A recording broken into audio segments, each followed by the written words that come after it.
kids about what they see in the movies. I don't have any kids. Well, one mum wrote a contract before her son went to see Pitch Perfect 2, explaining he could only see the film as a critic, not as a, quote, blind consumer. She asked for a 2-page essay on the movie, answering questions like, what is this movie's message about sex, and what about women's bodies? It's a novel approach. One way to describe it, and it's prompted today's Daily Dilemma. Let's talk about it with Margaret Rafferty from kidspot.com.au. Margaret, welcome. Yeah, talk about taking the fun out of seeing a movie. It really does. I feel like the boy should say, sure, Mum, but I want you to give me a 2-page essay next time you trot along to see 50 Shades of Grey or whatever it is you're checking out at the cinema, because it really is an imposition on his free time, on his entertainment. Do you reckon? Yes. Actually, I don't have a problem with this. I think having watched my girls grow up, just sit there and vegetate in front of TV show after TV show, I don't think it hurts to tweak them at some point and say, look, what are you watching? Have you got any idea of the subtext here or the messaging? I think that's fine. I think that's responsible. He went to the movies, he wasn't watching television. Yeah, well, what's a lad going to see Pitch Perfect 2 anyway? It's a chick flick. You should be singing Fast and Furious 19.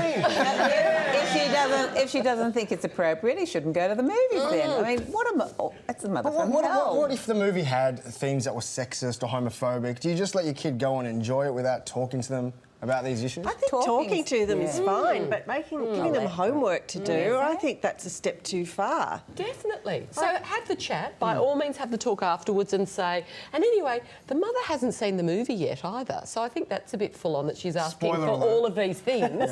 But by all means have the chat after you've seen the movie, but don't make it like a test. There's so much pressure. Yes, you're talking about a lad. A chat about sex is not going to work. It's going to be far easier for that kid to write down what they think than have him sit there and the mum say, so, tell me about the sexual things. La, la, la, la, la, la, la, la, yeah, but you don't say it in that way. You don't broach it in that way. You just say... Do you have sons? I have 2 girls. Yes, well, I tell you what... sex chat with them? Yeah, of course. If any mother said to their son, you know, or tell me about the sex in the movie, come on, the boy would think his mother had rocks in her head. Yeah. You know, talk to boys like that. Exactly, so it's going to be far easier for him to write it down and slip it under the kitchen door. Oh, no. But then you've lost an opportunity for a good chat with your child. Yeah. And I think that conversation allows... An essay, what do? You give them a mark out of 10 and hand it back? Can do better. Yes. Yes. Try harder. C+. Spelling wrong. I think it's a lost opportunity for a conversation. I don't think it needs to be an essay. I don't think it needs to be an assignment that they're going to feel burdened by. Poor kids. Yeah. Oh, they have it so hard these days, don't they? I just want to do cartwheels and watch Pitch Perfect without writing an essay about it. That's dangerous. Margaret Rafferty, thank you very much for coming in and chatting to us.